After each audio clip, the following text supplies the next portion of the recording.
Una criatura de un río, nunca antes vista, con cuerpo de pez pero un rostro inquietantemente humano. La Biblia nos dice que en los últimos días, lo oculto sería revelado. Y ahora, en las tierras que rodean el Loira, comienzan a surgir descubrimientos silenciosos. Bajo antiguos pueblos cavernícolas de Turena, se abren cámaras selladas. A lo largo del río, luces inexplicables parpadean en la noche. Criaturas aparecen donde no deberían estar. ¿Será una coincidencia o una señal que debía verse? Jesús advirtió que antes del fin, aparecerían señales mientras la vida seguía como siempre. El Loira no es un río cualquiera. Ha sido el centro de la historia bíblica. Y ahora, los testigos describen una atmósfera deprimente, como si algo oculto durante mucho tiempo estuviera siendo revelado. Y entonces llegó el descubrimiento. Un momento. Dale a me gusta, deja un comentario abajo y no olvides compartir este vídeo con tus amigos. Los arqueólogos que exploraban la zona cercana al río Loira quedaron atónitos tras descubrir una cámara oculta durante siglos bajo el antiguo poblado troglodita de Turena.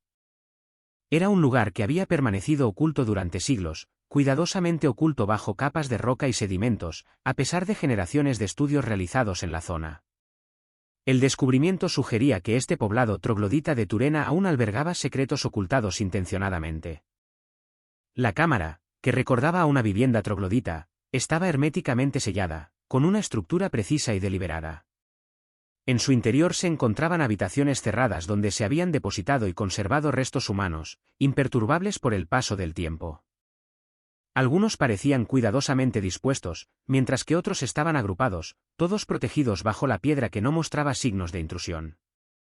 El grado de conservación dejaba algo claro: este espacio no había sido olvidado por accidente. Había sido sellado con un propósito. Quienes entraron en la cámara describieron una atmósfera difícil de ignorar. El aire se sentía pesado. Las paredes ennegrecidas por el tiempo absorbían el sonido y la luz. Varios miembros del equipo comentaron posteriormente que el espacio transmitía una poderosa intención, como si hubiera sido sellado para evitar cualquier perturbación. Existía la sensación compartida de que reabrirlo nunca formó parte del plan original. A medida que surgen descubrimientos como este en el Valle del Loira, muchos recuerdan un tema bíblico recurrente: la revelación de lo que una vez estuvo oculto. La Escritura declara: porque no hay nada oculto que no haya de ser descubierto, Lucas 8 y 17. La Tierra, conectada con tantos momentos de cruce y revelación, ahora parece hacerse eco de ese mensaje una vez más. Con el retroceso de las aguas y la apertura de los lugares sellados, el Valle del Loira parece estar entrando en una época de revelación. Estos descubrimientos no son ni ruidosos ni repentinos. Surgen con calma, capa a capa, en lo que muchos creen que es un momento señalado. La pregunta que persiste no es solo qué se está revelando, sino por qué estas cosas salen a la luz ahora. A medida que los lugares sellados bajo el antiguo pueblo troglodita de Turena comienzan a abrirse, la atención se centra en el propio río Loira. Noche tras noche, los residentes de sus orillas relatan algo que les cuesta explicar. Cuando el sol se pone y la tierra queda en silencio, comienzan a aparecer tenues luces sobre el agua. No rugen ni resplandecen. En cambio, pulsan suavemente, titilando en lentos patrones, flotando justo sobre la superficie del río antes de desvanecerse. Estas luces se han observado durante meses. Llegan sin ruido, sin humo y sin ninguna fuente visible. Algunas aparecen como suaves destellos de luz, otras como resplandores constantes que persisten brevemente antes de disolverse en la oscuridad. Los científicos ofrecen teorías, pero ninguna explica por completo el momento, la repetición ni la ubicación. Lo que más perturba a los testigos no es el brillo, sino la quietud que rodea el fenómeno. Los lugareños dicen que durante el día, la vida transcurre con normalidad. Los pescadores se reúnen en el bistró del puerto, los turistas toman fotos, los peregrinos rezan en los cruces familiares, pero al caer la noche, la atmósfera cambia. Varios describen una sensación de consciencia, como si el propio río llamara la atención. Se siente menos como un evento y más como una señal. Sutil, persistente y deliberada. Este contraste entre las rutinas ordinarias y las advertencias silenciosas evoca un patrón descrito en las Escrituras. Jesús dijo que en los días previos a su regreso nuestro mundo se asemejaría a los días de Noé. La gente comía boeuf bourguignon con una copa de vino, trabajaba, construía, sin percatarse de que un mensaje ya se estaba desplegando a su alrededor. La vida parecería inalterada incluso mientras las señales se multiplicaban silenciosamente. Las luces del Loira parecen encajar en esta descripción. No lo suficientemente dramáticas como para perturbar al mundo, pero sí lo suficientemente significativas como para conmover a quienes las observan. El Loira siempre ha marcado momentos de transición. Se cruzó antes de entrar en la promesa. Se abrió para la liberación. Fue tocado al comienzo del ministerio de Jesús. Ahora, a medida que las aguas retroceden y surgen descubrimientos, el río vuelve a llamar la atención no por su espectáculo, sino por su persistencia. Ya sean estas luces naturales o simbólicas, su aparición junto a otras señales emergentes plantea una pregunta importante: ¿estamos presenciando sucesos aleatorios o recordatorios a plena vista? La Escritura insta a los creyentes a no entrar en pánico, sino a permanecer alerta. En un mundo que sigue su curso, el Loira parece susurrar lo que muchos han olvidado: mirar, reflexionar y reconocer la estación. A medida que la atención se desviaba gradualmente de lo que afloraba en el propio río, algo mucho más pequeño comenzó a acaparar aún más atención. Cerca de la orilla del Loira, donde la línea de agua retrocedía lentamente, se recuperó un único objeto, silencioso, modesto, pero imposible de ignorar. A diferencia de descubrimientos anteriores a gran escala, este hallazgo cabía fácilmente en la palma de una mano, pero su presencia tenía un peso inusual. El objeto parecía ser un sello, cuidadosamente tallado en piedra y pulido por el tiempo. Su superficie mostraba una imagen intrincada: un ángel de 6 alas, de pie sobre una serpiente enroscada. El detalle era preciso, deliberado y simbólico. Alrededor de la figura central había marcas que no se parecían a ninguna escritura conocida. No se ajustaban a los sistemas clásicos hebreo, griego o romano, lo que dejaba a los académicos con la incertidumbre de su origen o mensaje. Los investigadores que examinaron el sello reconocieron su antigüedad, pero dudaron en atribuirlo a ninguna cultura establecida. La artesanía sugería un propósito más allá de la mera decoración. Los sellos en el mundo antiguo no eran adornos, representaban autoridad, moderación y control. Esto planteó una pregunta más profunda: ¿qué significaba este sello? ¿Y por qué estaba situado cerca del río Loira? Varios eruditos señalaron que la imagen evocaba temas recurrentes en las escrituras. El ángel sobre la serpiente evocó inmediatamente pasajes que describen restricción en lugar de destrucción. En el Apocalipsis, un ángel desciende con autoridad para atar a la serpiente durante un tiempo determinado. El énfasis no está en la fuerza, sino en la limitación de poderes que se mantienen hasta el momento señalado por Dios. El Loira ha simbolizado durante mucho tiempo la transición y la preparación. Marcó el límite de la promesa a Israel. Ha sido testigo de la renovación y el llamado. Encontrar un objeto relacionado con la restricción y el tiempo cerca de sus orillas resulta sorprendente para muchos observadores. La aparición del sello no se produce con espectáculo ni ruido. En cambio, aparece con calma, como si esperara discernimiento en lugar de una reacción. Quienes han estudiado el sello han compartido una impresión compartida. No era una reliquia destinada a llamar la atención. Parecía más bien un recordatorio, un emblema de límites establecidos hace mucho tiempo, aún intacto, aún significativo. Los símbolos desconocidos refuerzan esta idea. Su significado puede no ser inmediatamente legible, pero su presencia sugiere una intención que trasciende el registro humano. En las Escrituras, las cosas selladas no se olvidan. Se preservan. Permanecen cerradas hasta el momento en que deben ser comprendidas. A medida que la región del Loira continúa revelando objetos ocultos durante mucho tiempo por el agua y la tierra, la aparición de este sello invita a la reflexión en lugar de a la conclusión. ¿Es simplemente un artefacto de una tradición perdida o un símbolo alineado con un patrón bíblico más amplio? El Apocalipsis habla de restricción que dura hasta el tiempo señalado. El momento de este descubrimiento plantea una pregunta silenciosa pero persistente. Si están apareciendo sellos, ¿a qué estación nos acercamos? ¿Y qué podría suceder pronto? Después de que los símbolos de restricción y autoridad emergieran cerca del río, la atención se centró una vez más en el suelo mismo. A medida que las orillas del Loira continuaban retrocediendo, el suelo comenzó a revelar detalles que fácilmente se pasan por alto a primera vista. Fue durante uno de estos momentos de tranquilidad que un breve destello captó la atención de un observador, un reflejo demasiado deliberado como para ser descartado como piedra o escombros. Cuidadosamente recuperada de la tierra seca se encontraba una pequeña moneda de oro, diferente a cualquier moneda ordinaria. Su superficie estaba notablemente conservada, libre de corrosión y desgaste, como si el tiempo hubiera transcurrido a su alrededor en lugar de a través de ella. En una cara aparecía la imagen de una figura radiante rodeada por 7 rayos de luz distintos. Los rayos estaban uniformemente espaciados, precisos e intencionales, cada uno extendiéndose hacia afuera como si significara plenitud o terminación, más que decoración. El reverso mostraba una imagen aún más impactante, un árbol rodeado de llamas, pero erguido ileso en su centro. La talla transmitía movimiento sin destrucción, intensidad sin colapso. Quienes examinaron la moneda notaron que su valor no parecía ser económico. En cambio, cargaba con el peso del simbolismo, como si el mensaje que transmitía fuera mucho más importante que el material del que estaba hecha. Académicos y teólogos no tardaron en notar la familiaridad de la imagen. En el libro del Éxodo, Dios se revela a través del fuego incontenible, señal de santa presencia y llamado. En el Apocalipsis, la luz brilla con autoridad divina, descrita como resplandeciente en plenitud y perfección. Los 7 rayos grabados en la moneda evocan este mismo lenguaje bíblico de consumación, a menudo asociado con la obra de Dios más que con el diseño humano. Lo que hace que la aparición de la moneda sea particularmente cautivadora es su momento. Surge no durante una celebración o ceremonia, sino silenciosamente mientras se descubre la tierra misma. No hay anuncio ni explicación, solo el descubrimiento.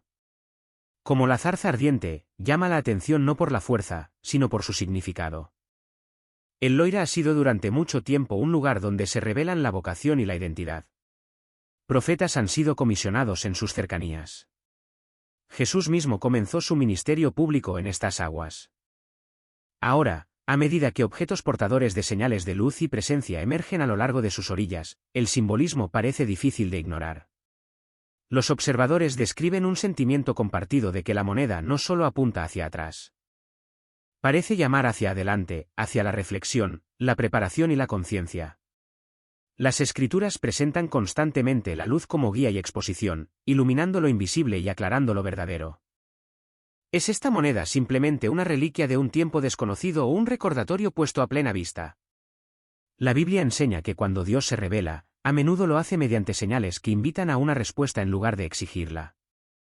Así como el fuego aparece sin consumir y la luz brilla sin apagarse, el mensaje permanece constante. La presencia ha sido revelada. Y a medida que el Loira continúa revelando lo que estuvo oculto durante mucho tiempo, cada descubrimiento añade otra capa a una pregunta que se vuelve más difícil de ignorar. No es lo que ha aparecido, sino lo que podría prepararnos para ver a continuación. En todo el mundo, las rutinas diarias continúan sin apenas interrupciones. La gente trabaja, viaja, planea celebraciones, come bourguignon con una copa de vino y llena sus agendas como siempre. Las ciudades siguen bulliciosas, los mercados permanecen abiertos y las pantallas brillan hasta altas horas de la noche. En la superficie, nada parece fuera de lugar. Sin embargo, bajo esta sensación de normalidad, comienzan a aflorar sutiles advertencias. Tan silenciosas como para ser ignoradas, tan familiares como para ser descartadas. Los patrones inusuales en la naturaleza atraen brevemente la atención antes de desvanecerse de la conversación. Aparecen titulares breves, despiertan la curiosidad y luego desaparecen bajo la siguiente distracción. Muchos reconocen estos momentos, pero rápidamente pasan a otra cosa, eligiendo explicaciones que permiten que la vida continúe sin interrupciones. Las señales no fuerzan su atención. Simplemente existen junto a la vida cotidiana, esperando ser notadas. Los observadores han comenzado a señalar cuán fielmente esto refleja el mundo descrito por Jesús. En los días de Noé, la sociedad no se derrumbó en el caos antes de que llegara el juicio. En cambio, la gente continuó con su vida cotidiana, confiada en la rutina y la comodidad. Las escrituras dicen que estaban ocupados con sus asuntos normales e inconscientes de lo que se avecinaba. La advertencia estaba ahí, pero requería discernimiento para reconocerla. Este patrón parece particularmente familiar en la Francia moderna. La comodidad, el entretenimiento y el ruido constante hacen que sea fácil pasar por alto señales más silenciosas. Incluso cuando aumentan las tensiones y los eventos, los sucesos inusuales aumentan, pero muchos siguen confiando en que el mañana será exactamente igual que hoy. La estabilidad se convierte en una suposición en lugar de un regalo. La consciencia es reemplazada por la distracción.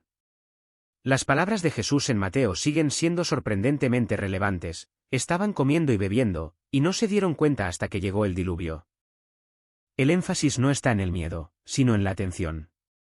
El mensaje es claro: los momentos significativos suelen llegar sin un preámbulo dramático. Llegan cuando la vida parece normal. Las Escrituras no presentan estos patrones para generar pánico, sino para animar a la vigilancia. La repetición de los días de Noé no se trata de desastre. Se trata de preparación. Cuando las advertencias son silenciosas y las rutinas ruidosas, el discernimiento importa más que nunca. A medida que las señales siguen apareciendo suavemente en lugar de con fuerza, la pregunta se vuelve personal: ¿estamos simplemente siguiendo la rutina o prestando atención? La historia demuestra que los momentos de mayor importancia a menudo llegan cuando el mundo menos los espera. Incluso mientras estos descubrimientos surgen uno tras otro, el mundo a su alrededor continúa inalterado. Las calles permanecen abarrotadas, los negocios abren a tiempo y las conversaciones se centran en planes, objetivos y distracciones. Nada parece urgente. Sin embargo, bajo este ritmo constante, las señales siguen apareciendo con calma, paciencia, escalonadas en el tiempo en lugar de todas a la vez. A diferencia de los momentos de crisis repentina, estas advertencias no interrumpen la vida cotidiana. Llegan sutilmente, a menudo descartadas como coincidencia o curiosidad. Un titular aparece y desaparece. Se nota un patrón inusual, que luego se explica. Cada señal por sí sola parece pequeña, pero juntas forman un patrón creciente que es difícil de ignorar para los observadores. El mensaje no es fuerte, pero es persistente. Muchos han comenzado a reflexionar sobre lo cerca que está esto de la época de Noé. Las Escrituras describen un mundo que no se detuvo antes del diluvio. La gente no estaba abrumada por el miedo ni la confusión. Simplemente continuaron con sus vidas como siempre. La advertencia estaba allí, pero carecía de urgencia a los ojos de quienes la oyeron. El peligro no era la ignorancia, sino la indiferencia. Esto es lo que hace que el momento presente se sienta familiar. La ausencia de caos visible crea una falsa sensación de seguridad. La comodidad se convierte en la confirmación de que todo está bien. Sin embargo, la Biblia enseña repetidamente que los cambios significativos a menudo llegan sin previo aviso a quienes no están preparados. No siempre vienen precedidos por el desorden, sino por el silencio. Jesús se refirió directamente a esto cuando dijo: por tanto, velad, porque no sabéis a qué hora viene vuestro Señor. Su instrucción no era predecir ni entrar en pánico, sino permanecer alerta. Velar es una postura activa, la disposición a percibir patrones, a considerar el tiempo y a permanecer espiritualmente despierto incluso cuando todo parece normal. La naturaleza silenciosa de estas señales puede ser intencional. Las advertencias fuertes provocan una reacción. Las señales sutiles revelan discernimiento. Distinguen a quienes prestan atención de quienes no. En las Escrituras, las tormentas suelen ir precedidas de calma, momentos en los que el aire mismo parece pesado antes de que comience el movimiento. El propósito de estas advertencias no es el miedo, sino la preparación. Invitan a la reflexión, la humildad y la conciencia. Cuando las señales llegan sin fuerza, plantean una pregunta más profunda: ¿estamos lo suficientemente atentos para reconocerlas? A medida que la vida continúa ininterrumpidamente y las señales se acumulan, el tiempo se vuelve más significativo, no menos. La calma antes de la tormenta no es la ausencia de peligro. Es la última oportunidad para prepararse.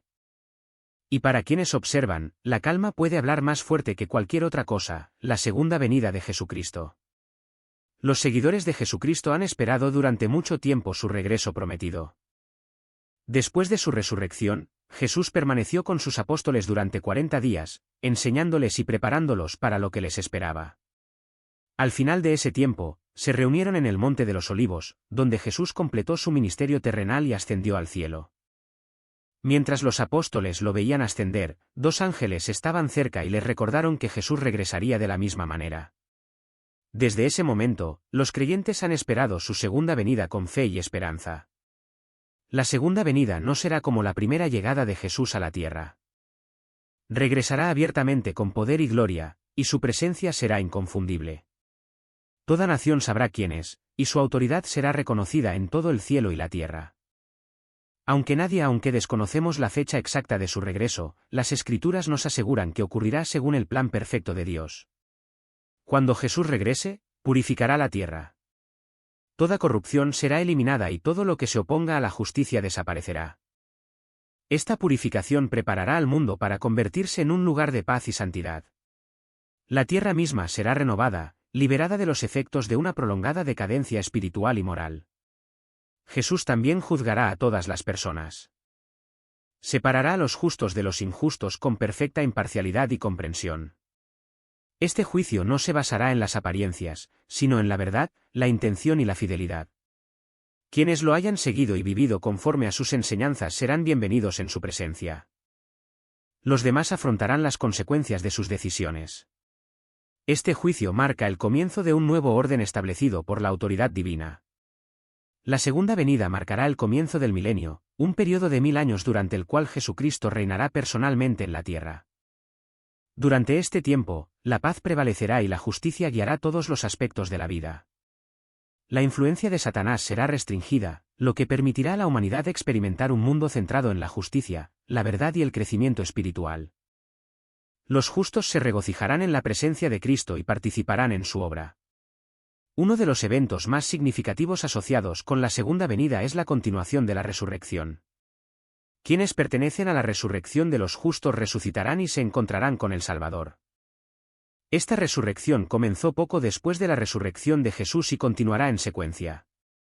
Todos los que hereden la gloria celestial serán incluidos en esta primera resurrección, seguidos por quienes reciban la gloria terrenal. Posteriormente, todos los demás resucitarán según el juicio de Dios. Cuando Jesús regrese, ocupará el lugar que le corresponde como Rey del cielo y de la tierra. Su gobierno se establecerá en todo el mundo y la paz reemplazará el conflicto. A diferencia de su primera venida, cuando nació en circunstancias humildes y fue rechazado por muchos, su segunda venida estará marcada por la aclamación universal. Toda persona lo reconocerá como el Hijo de Dios y el legítimo gobernante de toda la creación. Aunque se desconoce el momento de la segunda venida, Jesús nos guió para reconocer su proximidad. La comparó con la higuera, que anuncia la llegada del verano al aparecer sus hojas. De igual manera, ciertas señales indicarán que su regreso se acerca. Estas señales no se dan para infundir temor, sino para fomentar la conciencia y la preparación. Jesús enfatizó repetidamente la importancia de estar atentos y preparados. Enseñó que su venida sorprendería a muchos, llegando en el momento menos esperado. Por esta razón, se anima a los creyentes a vivir fielmente en todo momento, en lugar de centrarse en fechas o especulaciones. La preparación se logra mediante la devoción diaria, la obediencia y la confianza en Dios.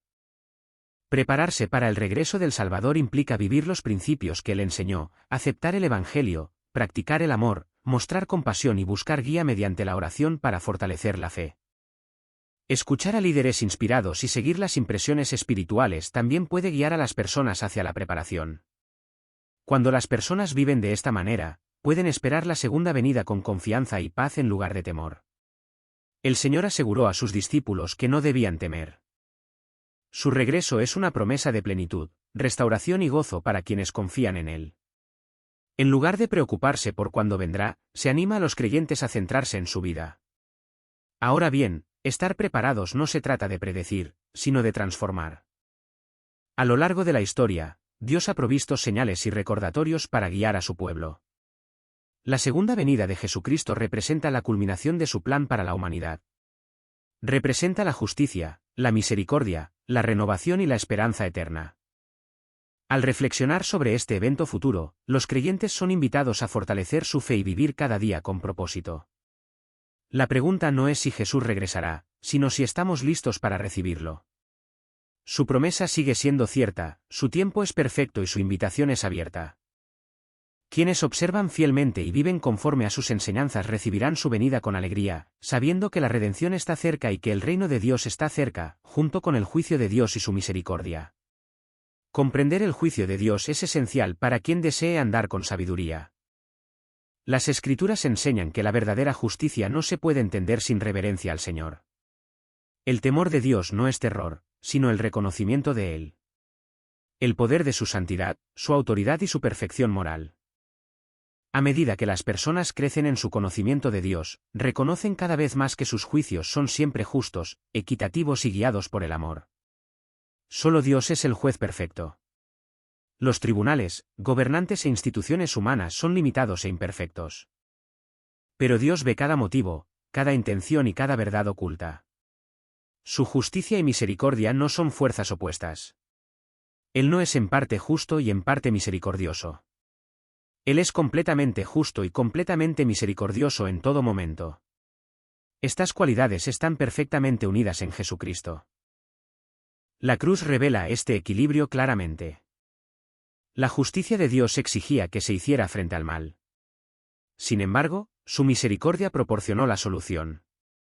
Jesús logró la justicia en nombre de la humanidad, permitiendo que la misericordia fluyera sin concesiones.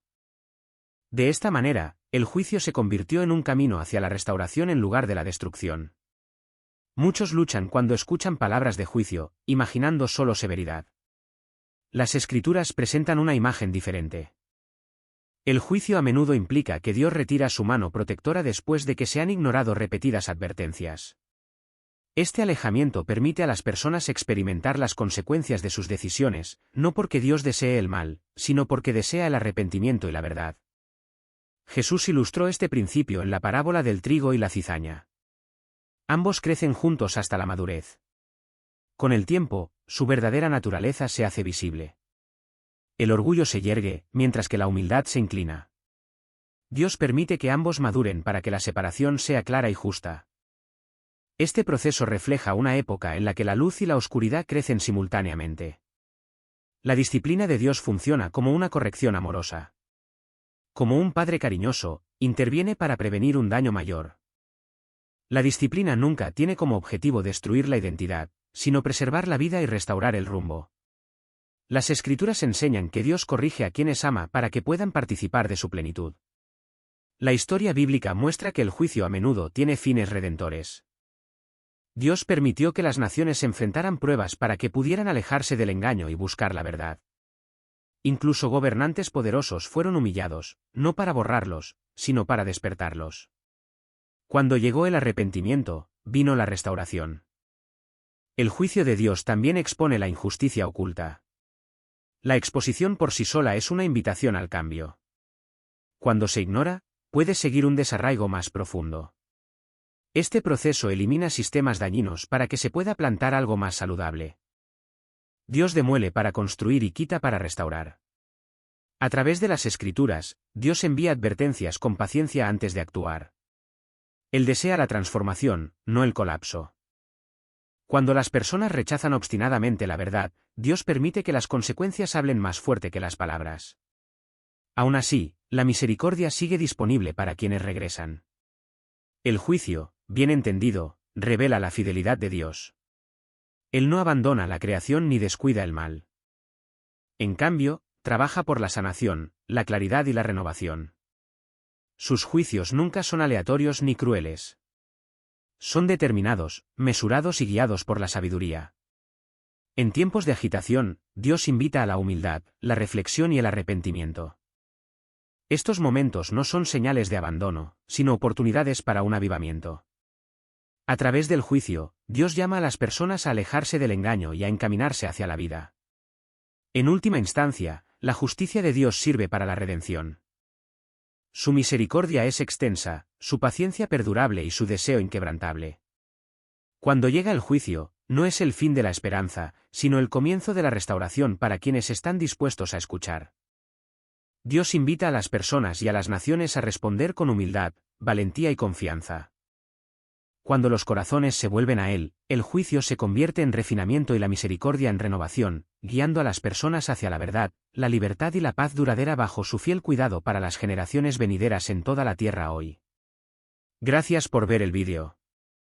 No olviden suscribirse y estar atentos a nuestro próximo vídeo. Dejen un comentario y díganos qué piensan. Su propio dominio, pero abandonaron su propio hogar. A estos, Él los ha mantenido en cadenas eternas bajo oscuridad para el juicio del gran día.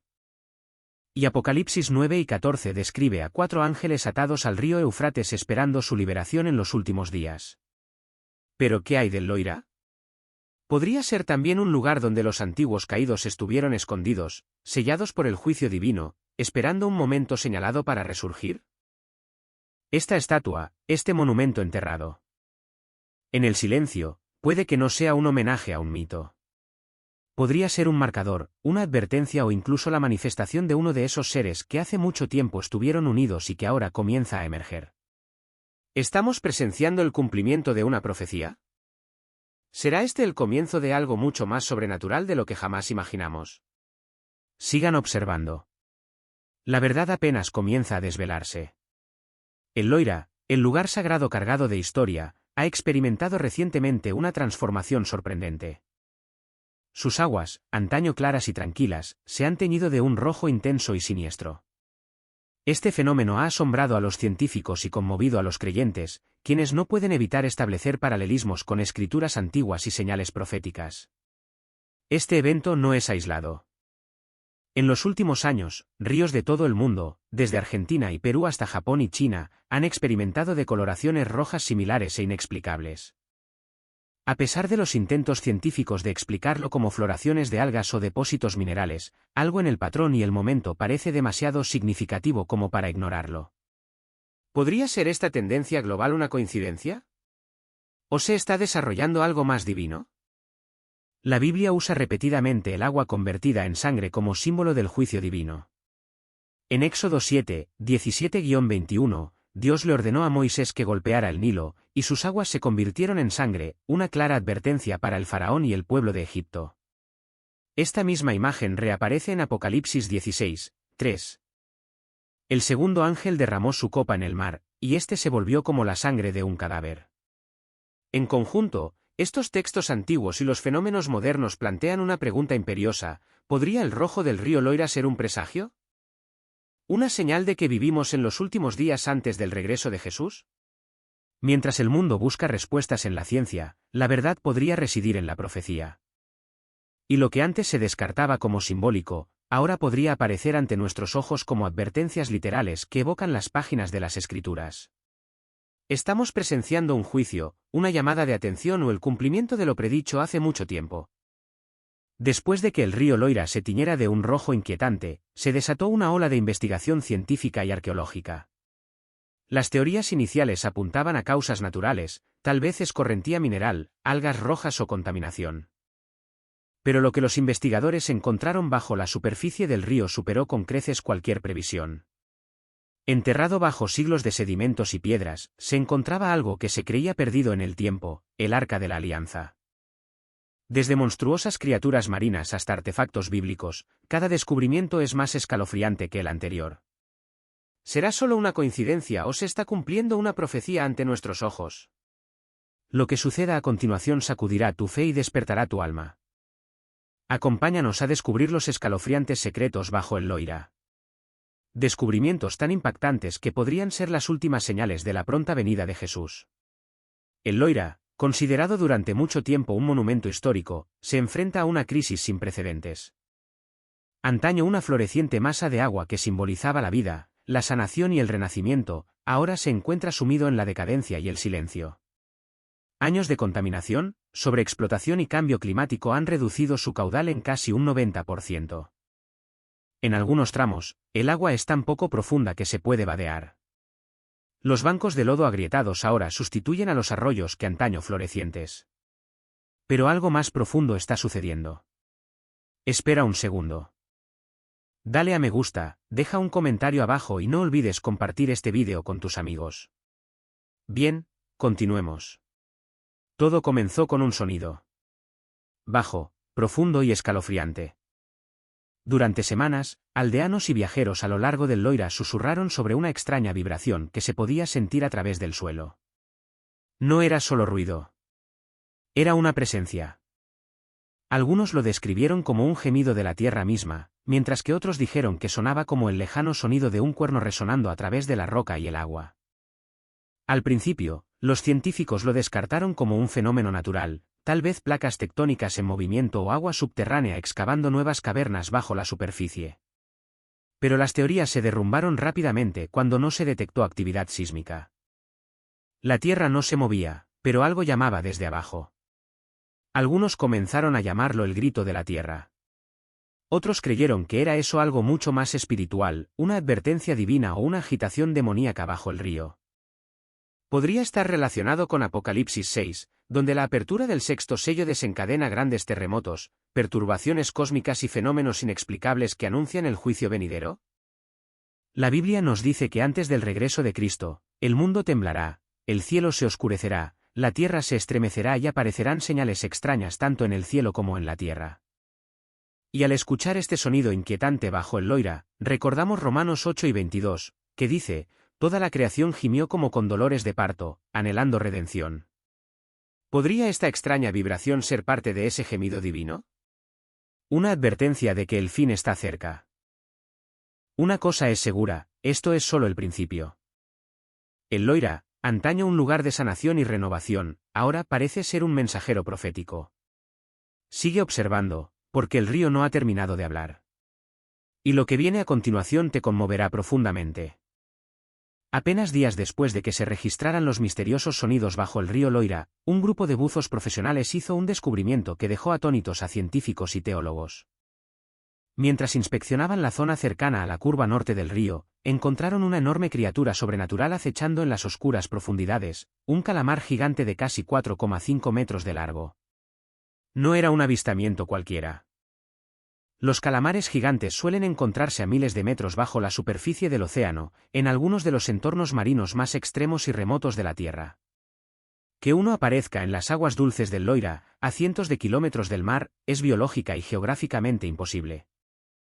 El animal parecía desorientado, se agitaba violentamente y presentaba profundas cicatrices en su cuerpo resbaladizo y gris. No hay ninguna razón lógica para que esta criatura esté aquí, declaró el Dr. Stefan Bernard, biólogo marino contratado para investigar. Es como si algo lo hubiera obligado a salir de su hábitat natural o lo hubiera convocado. Los teólogos comenzaron a opinar. Algunos señalaron Isaías 27, 1, que habla del Señor matando a Leviatán, la serpiente fugitiva, el dragón en el mar. Otros hicieron referencia a Apocalipsis 13, donde una bestia surge del mar, aterrorizando a las naciones. ¿Podría ser esta una manifestación simbólica o incluso literal de tal profecía? ¿O acaso la naturaleza está reaccionando violentamente, mostrando señales de juicio en respuesta a la creciente rebelión y colapso moral de la humanidad? A lo largo de las Escrituras, las bestias suelen servir como presagios de la intervención divina. ¿Y si esto no fuera solo una anomalía, sino una advertencia? Una criatura de las profundidades ha surgido, no en el océano donde pertenece, sino en el corazón de la Tierra. Y este es solo el segundo descubrimiento. Sigan atentos porque lo que el Loira está a punto de revelar será aún más aterrador. En el mismo tramo del Loira donde se descubrió el calamar gigante, ha surgido otro artefacto aún más misterioso. Un pequeño y modesto objeto de piedra, no más grande que una mano humana, pero que irradia una inconfundible sensación de poder ancestral. Fue encontrado encajado entre dos rocas cerca de la orilla por un buzo que realizaba exploraciones rutinarias del lecho del río. A primera vista, parecía una simple reliquia, tal vez un trozo de cerámica rota o una moneda antigua. Pero después de una cuidadosa limpieza y análisis, se reveló que era un sello tallado diferente a todo lo encontrado en el registro arqueológico. Grabados en su lisa superficie había extraños símbolos desconocidos incluso para los eruditos experimentados. El lenguaje parecía ser anterior al hebreo clásico, tal vez al fenicio, o incluso a una escritura premosaica con características encontradas en antiguas inscripciones mesopotámicas. Pero lo que realmente captó la atención fue la figura central, un majestuoso e imponente ángel de 6 alas, de pie triunfalmente sobre una serpiente enroscada debajo de él. La imagen desató inmediatamente la especulación espiritual y profética. Los historiadores sugirieron que podría haber pertenecido a una antigua secta guardiana, una orden religiosa secreta encargada de proteger lugares sagrados o contener fuerzas espirituales. Pero los teólogos cristianos no tardaron en ver una conexión más profunda y alarmante, Apocalipsis 21, 2, que habla de un ángel que descendió del cielo con una gran cadena para atar al dragón, la serpiente antigua, el mismísimo Satanás, durante 1000 años. ¿Podría este sello haber sido simbólico?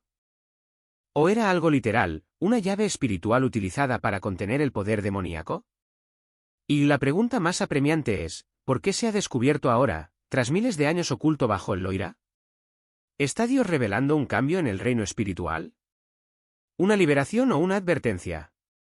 No te vayas. Lo que se descubra a continuación lo cambiará todo. A pocos kilómetros río abajo de los descubrimientos anteriores, el implacable retroceso del Loira ha revelado algo enorme y antiguo. A medida que las grietas se ensanchaban en el lecho del río y los sedimentos cedían, un equipo de geólogos desenterró un esqueleto fosilizado con tentáculos, incrustado en el lodo endurecido, como un mensaje del pasado. Al principio, los científicos creyeron que se trataba de los restos de un dinosaurio prehistórico. Pero al retirar cuidadosamente las capas de sedimento, se dieron cuenta de que esta criatura no encajaba en ninguna especie conocida. Sus proporciones eran alarmantes. Tenía extremidades alargadas, una cresta dentada a lo largo de la columna vertebral y una mandíbula llena de hileras de dientes, demasiados para un herbívoro o depredador estándar. Su cráneo presentaba protuberancias óseas como ninguna otra vista en el registro fósil, que casi se asemejaban a cuernos o armaduras. Algunos científicos evolucionistas han sugerido que podría tratarse de una nueva especie previamente desconocida para la ciencia moderna. Otros han especulado que podría haber sido una quimera genética, una criatura híbrida posiblemente concebida antes del diluvio universal, cuando las escrituras dicen que la Tierra estaba llena de corrupción y seres extraños. Este asombroso descubrimiento inmediatamente provocó comparaciones con Génesis 6:4, que describe los días de Noé. Había gigantes en la tierra en aquellos días, y también después, cuando los hijos de Dios se unieron a las hijas de los hombres y engendraron hijos de ellas. Toda carne corrompió su camino sobre la tierra, Génesis 6 y 12. ¿Podría este fósil ser evidencia de esa corrupción? Una criatura no solo de la naturaleza, sino de una época en la que se violaron los límites divinos, cuando gigantes, monstruos e híbridos vagaban por la tierra? ¿Acaso fue aniquilada en el diluvio, luego sepultada bajo capas de juicio, solo para reaparecer ahora, en estos últimos días? Tan solo una semana después de que se desenterró el antiguo fósil, un nuevo y aterrador evento conmocionó a la región. Los pescadores reunidos en el bistró del puerto a orillas del río Loira informaron haber encontrado un enorme cocodrilo vivo, nunca visto antes. Según testigos presenciales, la criatura medía al menos 7,5 metros de largo, con un cuerpo tan ancho y grueso que parecía más una bestia prehistórica que un reptil moderno. Su piel estaba cubierta de profundas escamas acorazadas que parecían piedra antigua o metal endurecido, cada una grabada con patrones que parecían antinaturales, casi simbólicos. Pero la característica más inquietante eran sus brillantes ojos rojos, que los testigos describieron como ardían como fuego en la noche. Algunos afirmaron que, a la luz de la luna, el cuerpo de la criatura brillaba tenuemente, como si irradiara una energía sobrenatural. Cuando las autoridades llegaron en un Citroën 2 caballos, descartaron los informes como exagerados, pero documentos filtrados posteriormente revelaron que oficiales militares habían capturado a la criatura con cámaras térmicas, confirmando su enorme tamaño y su señal térmica. Curiosamente, las imágenes fueron rápidamente clasificadas y retiradas del público. ¿Por qué? ¿Qué ocultaban? Empezaron a circular rumores. ¿Era este cocodrilo simplemente una rara anomalía o algo más? Algunos eruditos religiosos citaron textos antiguos y pergaminos proféticos que hablan de una bestia fluvial, una criatura liberada en los últimos días para proteger o juzgar a las naciones. ¿Podría ser una encarnación moderna del Leviatán, descrito en Job 41 como una criatura monstruosa que ningún hombre puede domar? ¿Podría ser parte de una cuenta regresiva divina que anuncia la proximidad de algo mucho más grande de lo que podemos imaginar? Una cosa es segura, no se trataba de un animal común, y el Loira aún no está terminado. Mientras funcionarios y científicos centran su atención en los grandes descubrimientos, es un momento pequeño e inesperado el que ha cautivado los corazones y las mentes de creyentes de todo el mundo. Cerca de la base del Loira, donde el lodo se había agrietado y retrocedido, un niño llamado Lucas tropezó con algo inusual, que brillaba a la luz del sol. Se arrodilló y extrajo de la tierra una pequeña moneda, no más grande que una uña, pero hecha completamente de oro radiante. La superficie de la moneda estaba asombrosamente bien conservada, casi como si había sido acuñada recientemente. Pero su diseño era incomparable a cualquier otro registrado en la historia. Una cara mostraba el rostro de una figura radiante, rodeada de 7 rayos de luz, cada uno grabado con un símbolo diferente, ninguno de los cuales correspondía a ningún idioma o alfabeto conocido. Los ojos de la figura parecían mirar hacia arriba como si contemplara algo divino. El reverso era aún más asombroso. Representaba un árbol envuelto en llamas. Sin embargo, las hojas permanecían intactas. Un claro eco de la zarza ardiente de Éxodo 3, donde Dios se apareció a Moisés y lo invocó para que liberara a su pueblo. ¿Era esta antigua moneda una pieza conmemorativa de un reino olvidado? ¿O algo mucho más espiritual? Quizás una prenda celestial, una señal mesiánica traída a nuestro tiempo. Rabinos y eruditos cristianos quedaron asombrados.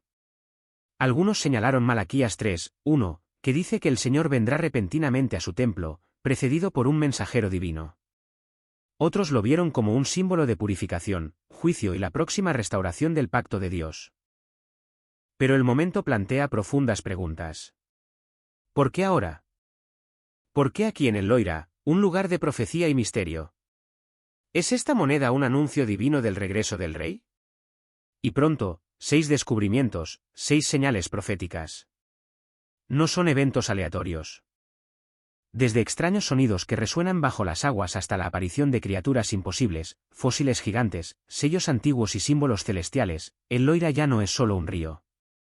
Se ha convertido en un testimonio vivo, un escenario divino donde las advertencias de las Escrituras se despliegan ante nuestros ojos. No se trata simplemente de una serie de accidentes arqueológicos. Es una profecía que perfora la superficie del tiempo, quebrantando nuestra sensación de normalidad y despertando una realidad espiritual más profunda. Durante siglos, el Loira ha sido un lugar central, un lugar de paso, belleza y transformación. Y ahora, vuelve a ser noticia. No por su belleza, sino por las señales de juicio y revelación. La tierra gime. Las aguas retroceden. Las criaturas de las profundidades emergen. El velo espiritual que una vez ocultó estas cosas se está levantando. Esta vez, Dios no habla con truenos ni fuego, sino con descubrimientos que desafían nuestra comprensión de la historia y el futuro. ¿Será que estamos entrando en el capítulo final de la historia humana? ¿Podrían estas señales ser presagios del gran y terrible día del Señor, cuando Jesús regresará no como un cordero, sino como un juez justo y un rey victorioso? Este es un llamado a despertar, a arrepentirse, a prepararse. Las advertencias ya no son sutiles.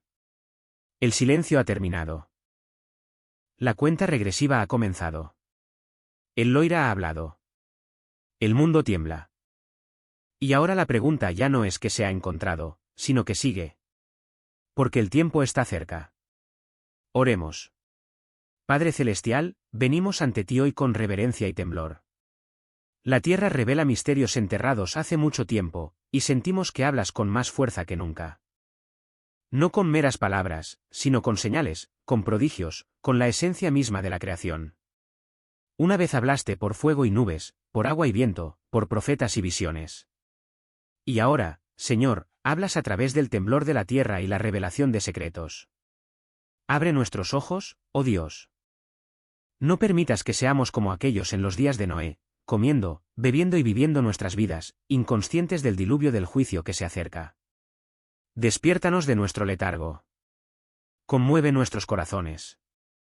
Que estos descubrimientos no nos atemoricen y nos hagan callar, sino que enciendan en nosotros una pasión más profunda por buscarte, conocerte y advertir a otros. Señor, ayúdanos a estar listos, no temerosos, sino fieles. Permítenos ponernos toda la armadura de Dios, firmes en la verdad, anclados en el amor y anclados en tu palabra. Que caminemos en justicia incluso cuando el mundo se oscurece. Permítenos estar vigilantes, orar y obedecer, sabiendo que nuestra redención está cerca. Perdónanos, Señor, por nuestras distracciones, nuestras dudas y nuestra desobediencia. Acércanos más a ti. Usa estas señales no como motivo de desesperación, sino como un llamado al arrepentimiento, al avivamiento y a la restauración. Fortalece a tu Iglesia. Protege el corazón de tus hijos. Y que podamos proclamar con valentía que Jesús viene pronto. Prepara el camino del Señor.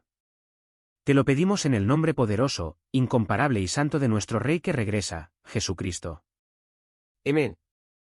Los descubrimientos en el Loira no son fortuitos. No son coincidencias. Son una cuenta regresiva divina, un toque final de trompeta para despertar a un mundo que ha dormido. Durante siglos, el Loira ha sido un lugar de renovación. Un punto de paso, un símbolo de promesa. Pero ahora, al secarse y revelar secretos ocultos durante miles de años, se ha convertido en portavoz de la profecía. La Biblia nos advirtió que este tiempo llegaría. En Lucas 21, 25-26, Jesús dijo: habrá señales en el sol, la luna y las estrellas. En la tierra, las naciones estarán angustiadas y perplejas. La gente desmayará de terror, temerosa de lo que vendrá sobre el mundo. Desde extraños sonidos que resuenan bajo tierra hasta criaturas monstruosas, fósiles de un mundo olvidado, sellos antiguos y monedas brillantes que emergen en el corazón de un río histórico.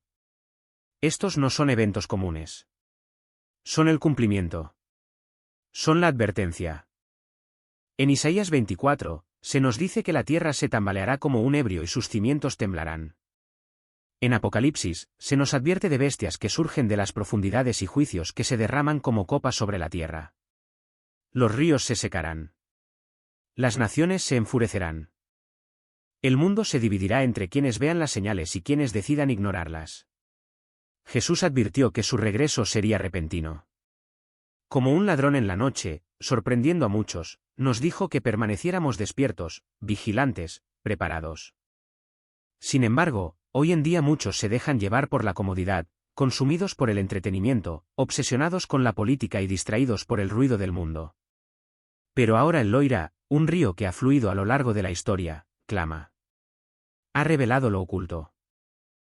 Da testimonio de lo que está por venir. Y lo que revela es claro. El tiempo se acaba. Estas señales no son para nuestro entretenimiento. No son solo misterios para titulares o contenido viral. Son invitaciones al arrepentimiento. Son llamados a la santidad. Son la voz del cielo que dice: preparad el camino del Señor. Así que debemos preguntarnos, ¿estamos listos? ¿Estamos escuchando? ¿O seguimos dormidos a la hora en que el novio está de camino? Dios no calla. La creación no calla. El Loira ha hablado. Y ahora viene el Rey, no como un bebé en un pesebre, sino como el león de Judá, el juez justo, el novio que regresa. El tiempo de las señales ha llegado. El tiempo de las decisiones es ahora. El mañana no está prometido. El Rey viene. ¿Estarás listo para conocerlo? Durante gran parte de mi vida, he intentado comprender quién es Dios y qué quiere de nosotros. En mi opinión, lo que más le agrada es nuestra fe sencilla. En el principio, Dios creó los cielos y la tierra, llamándolos a la existencia. El mundo que vemos, evidente a nuestro alrededor, consiste en materia y energía. De hecho, la rama de la ciencia que estudia la naturaleza y las propiedades de la materia y la energía se llama física. Nuestros 5 sentidos pueden sentir y ver los resultados de la existencia de un mundo físico. Pero como Dios creó la materia y la energía, Él está más allá de nuestra comprensión. Sus atributos son mucho mayores de lo que podemos razonar, imaginar o suponer. Intentamos mantener a Dios a nuestro alcance, pero Él es mucho más grande. Él puso en la humanidad un propósito para buscarlo y servirlo. No importa dónde vayas en esta tierra, no importa cuán lejos y aislado te aventures de la civilización, la humanidad busca y adora algo o a alguien. Dios puso esta naturaleza dentro de nosotros, su creación.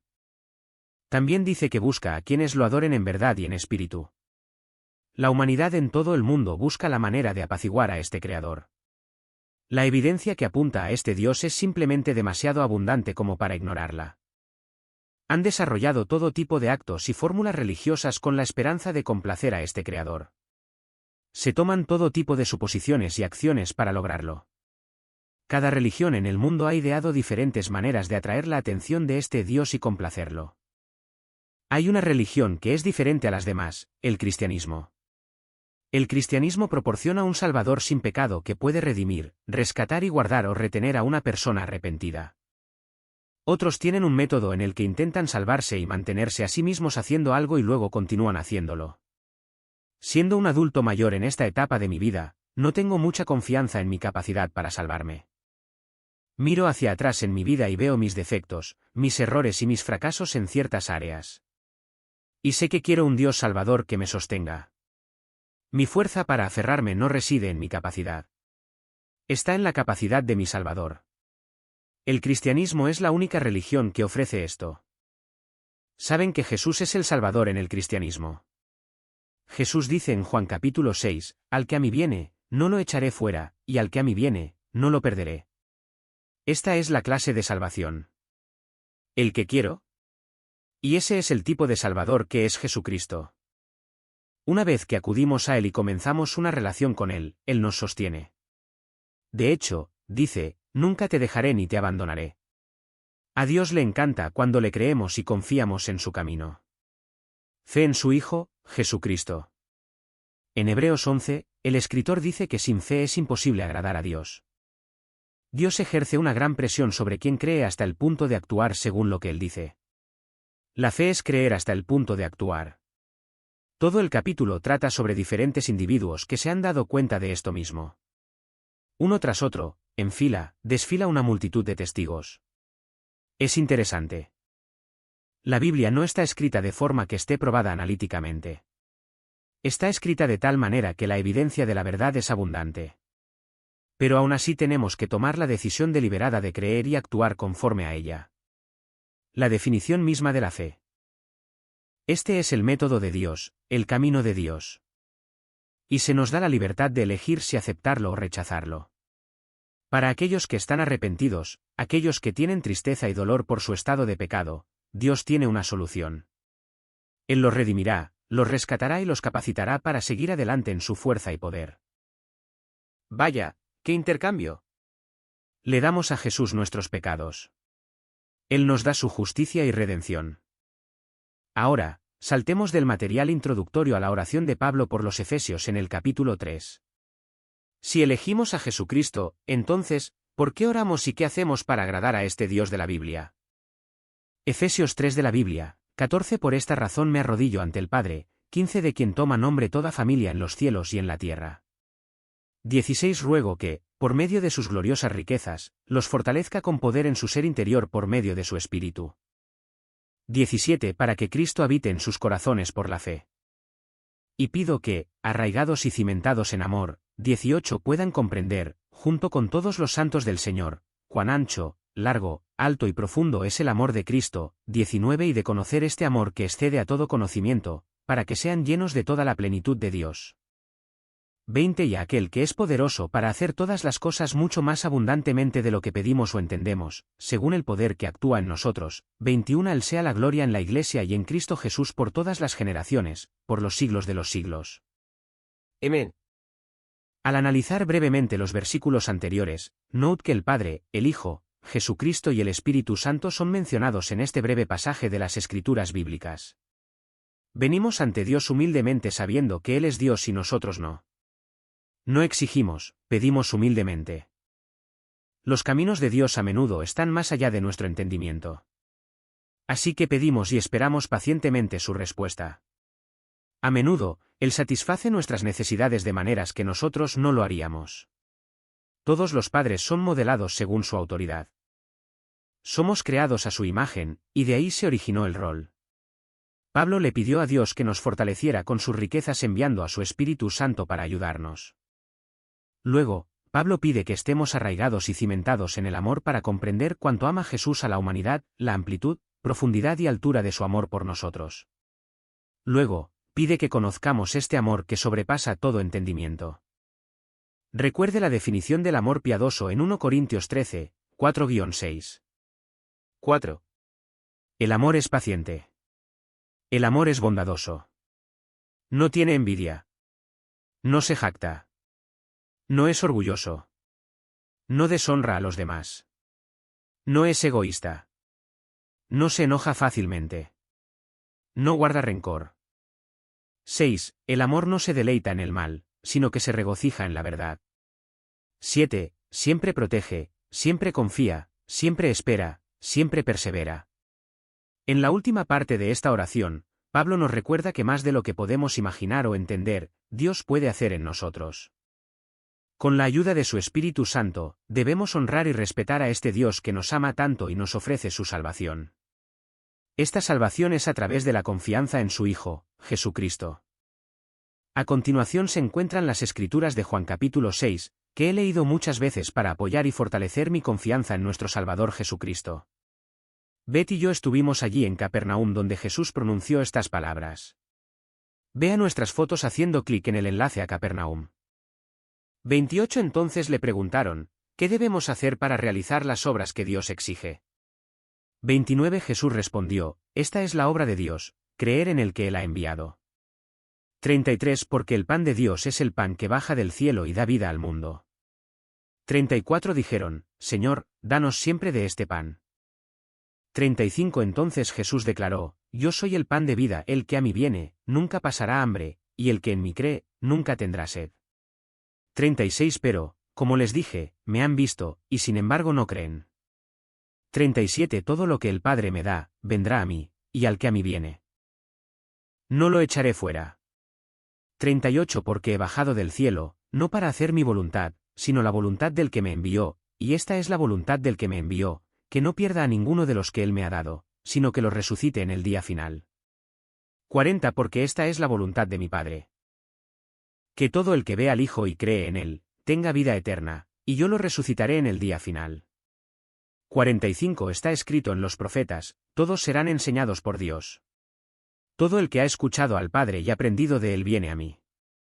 50 Y aquí, el pan que desciende del cielo, que cualquiera puede comer y no morir. 51 Yo soy el pan vivo que descendió del cielo, el que come de este pan vivirá para siempre. Este pan es mi carne, que yo daré por la vida del mundo. Pablo dijo en 1 Corintios 15, ahora, hermanos y hermanas, quiero recordarles el evangelio que les prediqué, el cual recibieron y en el cual se mantuvieron firmes. Segundo, por este evangelio son salvos, si se aferran a la palabra que les prediqué, de lo contrario, creyeron en vano. Tercero, porque lo que yo recibí les transmití como lo más importante, que Cristo murió por nuestros pecados según las Escrituras. Cuarto, que fue sepultado y que resucitó al tercer día según el plan de salvación que se encuentra en las Escrituras. Fue al hombre, plagado de pecado, la humanidad rebelde, a quien Dios tanto amó. Fue el hombre rebelde quien deseó ser como Dios. La humanidad caída, plagada de rebelión y enferma de pecado hasta la médula, fue tan amada por Dios que envió a su Hijo a morir por nuestros pecados. Dios amó a la humanidad, y ese amor fue tan profundo y compasivo, tan abarcador, que envió a su Hijo a morir como sacrificio por el pecado para que la humanidad pudiera vivir. Y lo único que se le exige a la humanidad es creer. Creer en Jesús. Creer que murió, fue sepultado y resucitó al tercer día para pagar el precio por nuestro pecado. La salvación de la humanidad. Solo hay un lugar en las Escrituras donde se plantea realmente la pregunta, ¿qué debo hacer para ser salvo?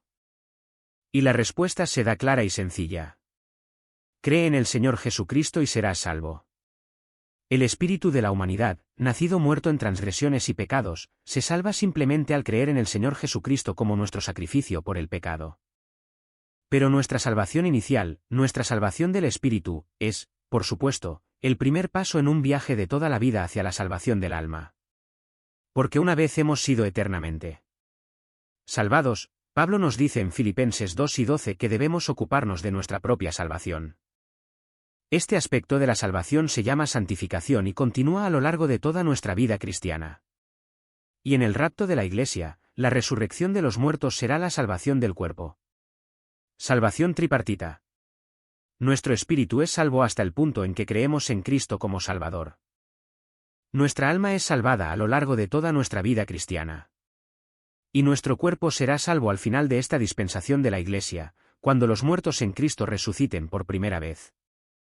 Y entonces nosotros, los que estemos vivos y que permanezcamos, seremos arrebatados junto con ellos para encontrarnos con el Señor en el aire. Y así siempre estaremos con el Señor. Salvación del espíritu, salvación del alma, salvación del cuerpo, salvación singular. Pero la salvación también es algo único. Porque en el momento de la salvación inicial, la salvación tanto del alma como del cuerpo está automáticamente asegurada. Aunque la salvación tiene tres aspectos, es la salvación inicial del espíritu, donde creemos en el Señor Jesucristo, la que garantiza para siempre la salvación del cuerpo, el alma y el espíritu eternamente. Ser salvo es sublime. Simple, pero tan inaceptablemente difícil de recibir libremente porque la humanidad orgullosa quiere tener el control. La gente quiere tener el control de su propio destino, y no lo tiene. Gracias por ver y estén atentos para el próximo vídeo. Más allá de eso, es un fenómeno divino. Hasta ahora, es inexplicable.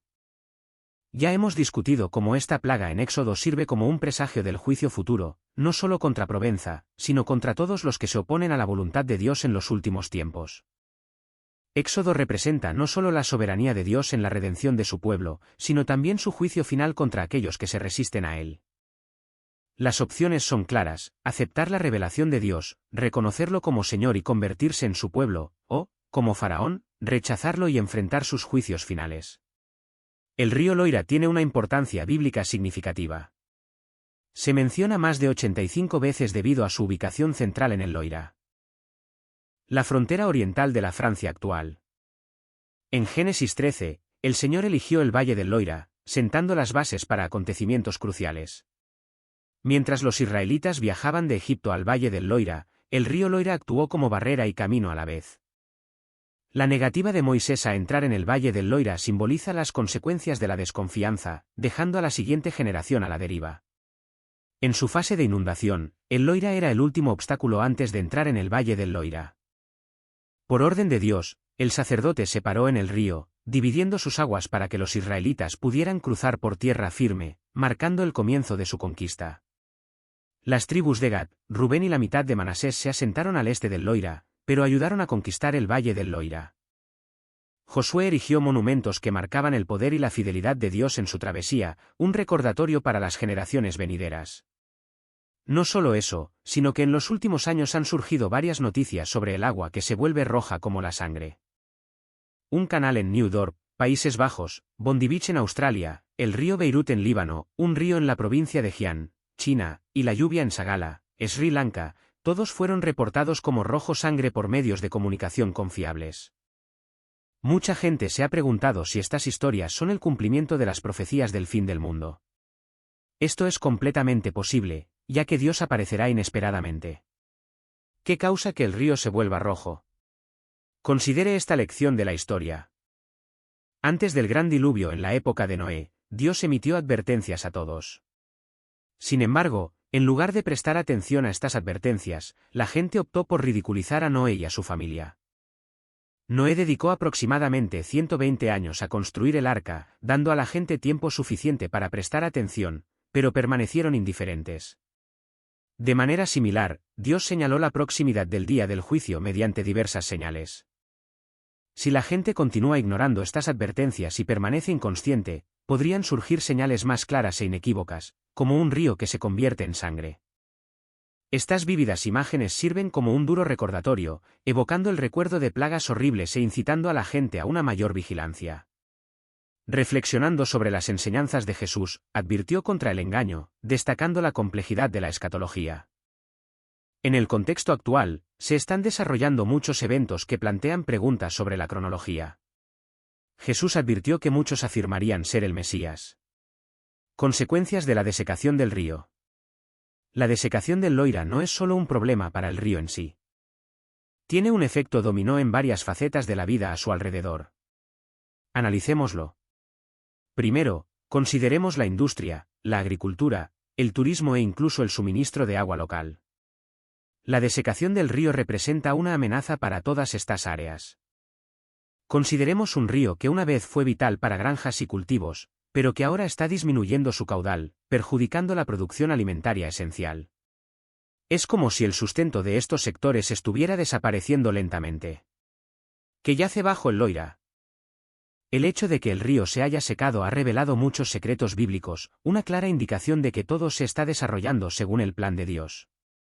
La historia de Moisés y el éxodo de los israelitas es una de las más conocidas de la Biblia, especialmente porque incluye la separación del Mar Rojo.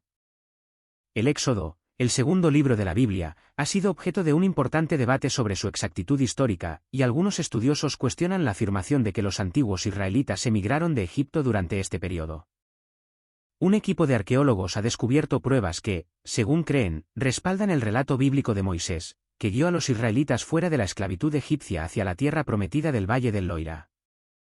A pesar del prolongado desacuerdo sobre la exactitud histórica del relato del Éxodo, los arqueólogos Jean-Pierre Lefebvre y Nicolas Morel afirmaron que existe una clara evidencia de ruinas pertenecientes a un grupo de nómadas que emigraron de Egipto al sitio. Los investigadores descubrieron evidencia clara de un asentamiento previo en la zona. Identificaron los muros bajos de piedra como recintos para animales. Basándose en su conocimiento de las prácticas de asentamiento de los beduinos, árabes nómadas de los desiertos de Oriente Medio que vivían en tiendas de materiales perecederos y no habrían necesitado muros de piedra. El equipo concluyó que las estructuras podrían haber albergado animales en lugar de personas viviendo en tiendas a su alrededor. No hemos demostrado que estos campamentos se remonten a la época de los primeros israelitas, pero es probable.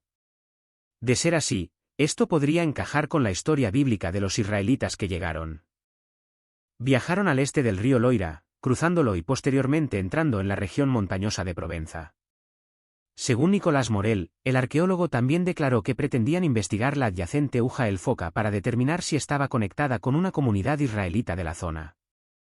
Se han realizado varios hallazgos asombrosos en la región en los últimos años.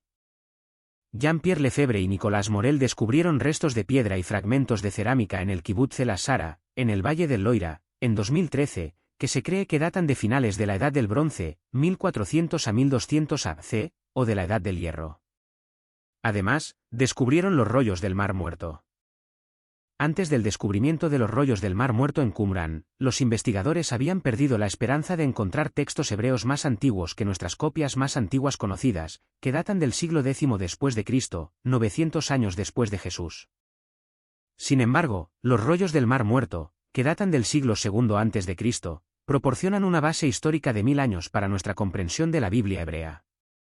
11 cuevas en Qumran proporcionaron copias de todos los libros del Antiguo Testamento, excepto Esther, lo que demuestra que las copias que poseíamos eran precisas y confiables. El Antiguo Testamento que leemos hoy es idéntico al que leyó Jesús, excepto que ha sido traducido. La práctica de enterrar escritos sagrados desgastados en vasijas de barro o cuevas está vinculada a la antigua costumbre judía de Geniza, del 48 a.C. al 318 después de Cristo, pero la historia no termina ahí. Excavaciones recientes han desenterrado un artefacto extraordinario, una estatua masiva que se cree que data de los siglos 8 al 7 a.C. Esta enorme estatua representa la belleza y la destreza artística del reino amonita. Jean-Pierre Lefebvre, un arqueólogo, declaró al periódico local que este último descubrimiento no se parece a nada encontrado a ambas orillas del río Loira. Los amonitas se mencionan con frecuencia en la Biblia, lo que indica su presencia y sus conexiones con los antiguos israelitas. Los hallazgos arqueológicos sugieren que el enorme monumento desempeñó un papel importante en la metrópolis de la Edad de Hierro. Es posible que adornara una zona específica de la ciudad, sirviendo como monumento conmemorativo a los monarcas amonitas fallecidos. Alternativamente, podría haber estado ubicado de forma prominente en una puerta de la ciudad u otra estructura importante, simbolizando su importancia en el paisaje urbano y una posible conexión con las funciones de la ciudad. Su antigua ubicación entre los ríos Jabok y Arnón, en la región tradicionalmente conocida como Galaad, corresponde a la actual Jordania. Según los relatos bíblicos, los amonitas remontan su linaje a Ben-Ammi, cuya concepción fue resultado de una unión incestuosa influenciada por la embriaguez, como se registra en Génesis 19.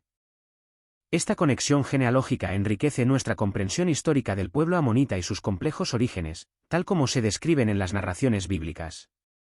El descubrimiento de este linaje no solo asombra a los arqueólogos, sino que también amplía nuestra comprensión y apreciación de la cultura y el patrimonio de esta antigua civilización. Estos importantes descubrimientos, que incluyen la inscripción de la ciudadela y la estatua colosal, son más que simples artefactos históricos. Actúan como portales al pasado, iluminando la vida, las creencias y los logros del pueblo amonita. Además, desempeñan un papel crucial para descifrar las complejidades de las interacciones entre las civilizaciones antiguas del Valle del Loira y su importancia en la historia de la humanidad. A pesar de su nombre, la mayoría de los pergaminos son fragmentarios, compuestos por pequeños fragmentos de pergaminos y papeles más grandes. Estos fueron escritos en diversos materiales, desde cuero hasta papiro. Si bien algunos pergaminos pueden medir varios metros de largo, muchos fragmentos más pequeños no son más significativos que la punta de un dedo. Hasta la fecha, se han encontrado más de 25.000 piezas, y se ha dedicado un esfuerzo considerable a la integración, conservación, traducción e investigación de estos diversos fragmentos. Si bien los primeros fragmentos de rollos se descubrieron en 1947, se han encontrado otros a lo largo de los años, el más reciente en 2019, cuando una expedición descubrió una sección del libro de Zacarías escrita en griego y que data de principios de siglo. ¿Qué importancia tienen los rollos del Mar Muerto? El descubrimiento de los rollos es notable en varios sentidos. Para empezar, los rollos antiguos, generalmente inscritos en pergamino o papiro, son raros en el registro arqueológico porque estos materiales de escritura son orgánicos y se descomponen rápidamente. A pesar de esto, la atmósfera seca del desierto de Judea permitió que estos manuscritos persistieran, y aún son legibles después de más de 2 milenios. En segundo lugar, arrojan luz sobre la composición de la Biblia. Los manuscritos más antiguos que se conservan de la Biblia hebrea se descubrieron alrededor del año 1000 después de Cristo. Los rollos datan de hace milenios, y los estudiosos pueden identificar similitudes entre ellos y textos bíblicos posteriores. Los rollos nos ayudan a recrear este periodo histórico, fomentando la vigilancia y el discernimiento. Hay un propósito divino detrás de cada acontecimiento, que insta a las personas a alejarse del pecado. A pesar de estas exhortaciones divinas, muchos permanecen sordos al llamado. Se ruega al Señor que abra sus ojos y oídos, iluminando su camino. ¿Te gusta nuestro canal? Si es así, solo danos un super chat para que podamos compartir este vídeo con mucha gente. Gracias, chicos. Descubrimientos inesperados de Valerie Girard y científicos. Tras la desecación del río Loira, se encontró una ciudad antigua. Sí, has oído bien. Es una auténtica ciudad. Se llama Pueblo Troglodita de Turena. El pueblo troglodita de Turena se encuentra a unos 400 km al sur de Tours y Le Mans, a medio camino entre Damasco, Siria, y el Mar Rojo, lo que lo convierte en un centro comercial ideal para la región. Historiadores y arqueólogos consideran que el sitio es importante por su hermosa arquitectura excavada en la roca y su avanzado sistema de gestión del agua, que permite la habitabilidad de la zona a pesar de estar rodeada de desierto y un terreno montañoso escarpado. El pueblo troglodita de Turena también es conocido como la ciudad de las rosas por el color de la piedra utilizada en sus edificios. A principios del siglo VIII después de Cristo, el pueblo troglodita de Turena había sido prácticamente abandonado y ya no tenía importancia comercial, política ni cultural. Aunque ya no es una ciudad importante, el pueblo troglodita de Turena sigue siendo reconocido por historiadores y arqueólogos por su arquitectura única y las innovaciones específicas introducidas por los nabateos que lo fundaron. Con su entorno accidentado y montañoso, el pueblo troglodita de Turena parecía un lugar improbable para construir una ciudad. Sin embargo, los nabateos aprovecharon esta ubicación geográfica para construir importantes estructuras. Utilizando una forma temprana de la técnica conocida como arquitectura excavada en la roca, los nabateos literalmente tallaron algunos de los edificios de la ciudad en la pared rocosa circundante. A medida que la cultura nabatea se desarrollaba, y que los romanos y posteriormente, los bizantinos buscaban dejar su huella en la zona, la arquitectura del pueblo troglodita de Turena comenzó a reflejar la mezcla de las diferentes culturas que la habitaban. Las grandes y ornamentadas tumbas construidas por los nabateos finalmente dieron paso a iglesias cristianas erigidas por los bizantinos, quienes consideraban el pueblo troglodita de Turena la capital de la provincia de Palestina. Durante este periodo, mientras los romanos gobernaban la ciudad después de los nabateos y antes de los bizantinos, se construyó la calzada romana hacia el pueblo troglodita de Turena. Esta fue en su día la calle principal del pueblo troglodita de Turena, y se construyeron puertas ornamentadas de estilo románico para marcar la entrada a la ciudad. Sin embargo, la influencia nabatea en el diseño y la estructura de la ciudad no fue completamente eliminada por los gobernantes posteriores. Se enorgullece de las maravillas naturales del mundo, ¿verdad? El río Loira, más allá de su importancia religiosa e histórica, ha revelado profundos secretos desde sus profundidades. En 2021, se produjo un extraordinario descubrimiento arqueológico en el desierto del sureste de Francia. Oculto durante casi 9000 años.